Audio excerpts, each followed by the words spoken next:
Ada program konyol. Banyak yang konyol ternyata. Itulah ungkapan dari seorang adik Presiden Prabowo Subianto. Yang tak lain dan tak bukan adalah Bapak Hashim Sujono Joyo Hadikusumo yang menjabat sebagai utusan khusus Presiden Republik Indonesia bidang iklim dan energi di Kabinet Merah Putih.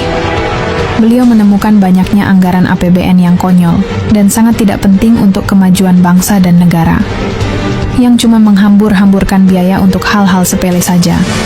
Hal ini diungkapkan dalam acara ESG Sustainability Forum 2025 yang digelar CNBC Indonesia. Berikut redaksinya. Prabowo adalah anaknya seorang guru besar ekonomi. Prabowo bukan sarjana ekonomi, tapi menurut saya dia lebih menguasai ekonomi daripada banyak sarjana ekonomi. Sungguh. Kenapa? Karena selama puluhan tahun dia belajar dari orang tuanya, yang juga orang tua saya.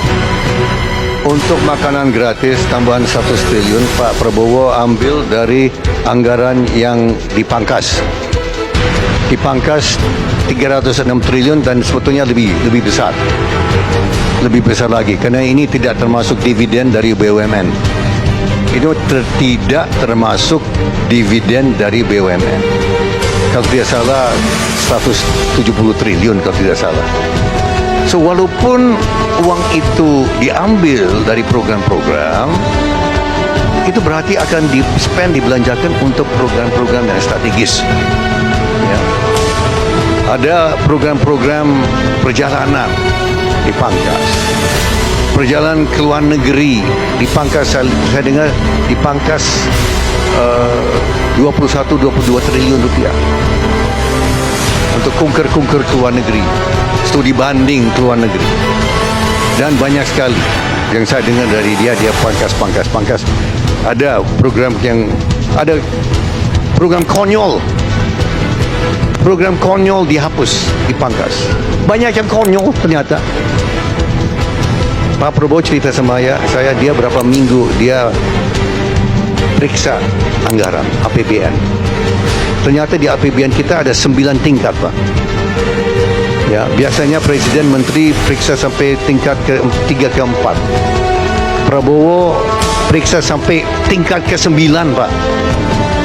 Tingkat ke-9 dibongkar semua, Pak. Sangat membagongkan, ternyata anggaran belanja negara kita ada 9 tingkat. Inilah pemicu munculnya program Presiden Prabowo untuk efisiensi belanja negara. Dalam upaya meminimalisir kebocoran biaya yang sia-sia.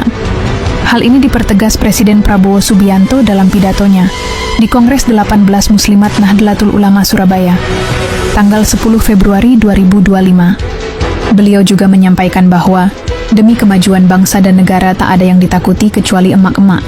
Berikut pidatonya.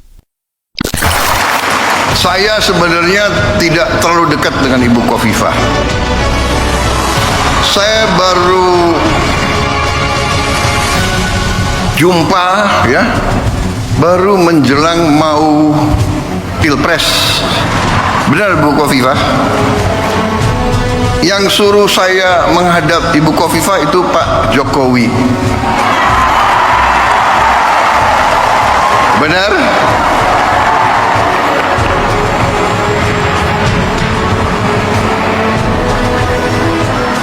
Jadi memang kalau politik ya saya belajar dari Pak Jokowi. Nggak usah malu-malu lah, ya kan?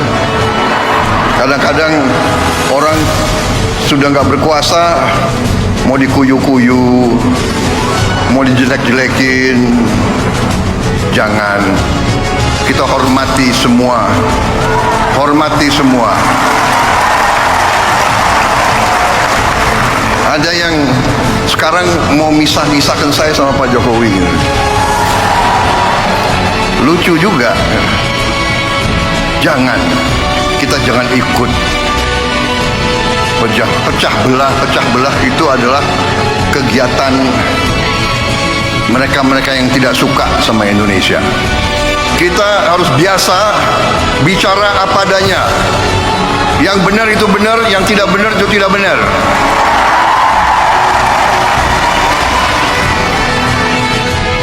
Yang menentukan masa depan bangsa ini itu emak-emak. Kau boleh melawan Prabowo, tapi nanti kau lawan emak-emak itu semua itu. Saya lebih takut emak-emak daripada takut mereka-mereka itu. Saya siap mati untuk bangsa dan rakyat Indonesia. Tidak ada yang kebal hukum di Republik ini. Di bawah Presiden Republik Indonesia Prabowo Subianto tidak ada yang kebal hukum. Wassalamualaikum warahmatullahi wabarakatuh. Jujur Mimin sudah tidak bisa berkata apa-apa lagi. Oke, halo teman-teman, kembali lagi bersama saya di channel ini. Salam NKRI Harga Mati.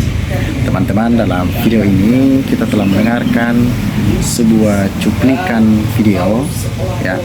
Ini disampaikan oleh Bung Adi Prayitno ya. Tentunya hal-hal seperti ini menjadi sebuah pemahaman bagi kita dalam menilai perjalanan politik yang ada saat-saat ini.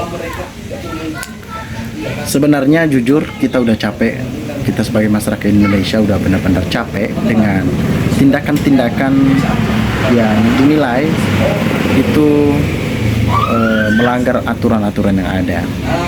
Kenapa saya mengatakan hal itu? Karena kebanyakan para pejabat-pejabat lebih mementingkan kepentingan pribadi dibanding dengan kepentingan-kepentingan masyarakat. Itulah yang membuat kita mulai trauma dengan kata politik.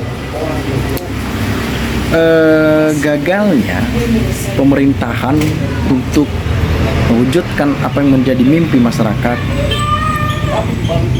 jangan kita judge mereka bahwa mereka tidak mampu. Sebenarnya niatan seorang presiden pastinya sangat besar untuk memajukan negara ini, tetapi ketika kita melihat bahwasanya menteri-menterinya sering sekali juga sok arogan gitu ya, sok tahu, sok hebat, seakan-akan mereka lebih hebat daripada presiden. Nah, inilah yang tetap kita kritik keras. Kita mendukung banyak sekali mereka. Ada Ahok, ada Deddy Sitorus, ada Rocky Gerung, ada Opung Nababan, siapa lagi? Aktivis-aktivis pengawal politik, ada Adi Prayitno juga, ada Denny Sregar, dan berbagai macam hal-hal lain yang dinilai mereka adalah garda terdepan untuk memajukan negara ini. Kenapa kita harus mendukung mereka? Karena mereka bukan pejabat ya. Mereka bukan pejabat, mereka tidak digaji dari negara begitu ya. Bukan seperti presiden, bukan. Tetapi yang kita harapkan adalah bagaimana negara ini terwujudkan mimpi-mimpinya di 2045. Target kita di 2045 menjadi negara emas, menjadi negara maju.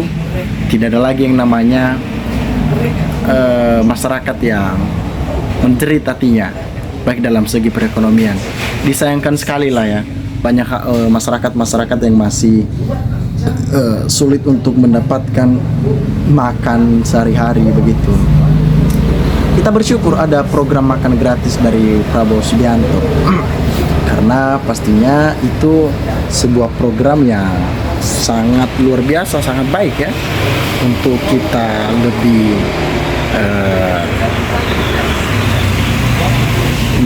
semangat karena ada makan siang begitu. Oke, teman-teman, harapan saya negara kita tetap baik-baik saja. Bagaimana berjalannya roda pemerintahan dengan baik, itu yang kita inginkan. Nah, ini saya lagi di pos teman ya. Baik, teman-teman, silakan berikan tanggapan teman-teman di dalam kolom komentar ini sehingga kita dapat bertukar pikiran antar satu dengan yang lain lewat kolom komentar ini. Terima kasih teman-teman. NKRI Harga Mati.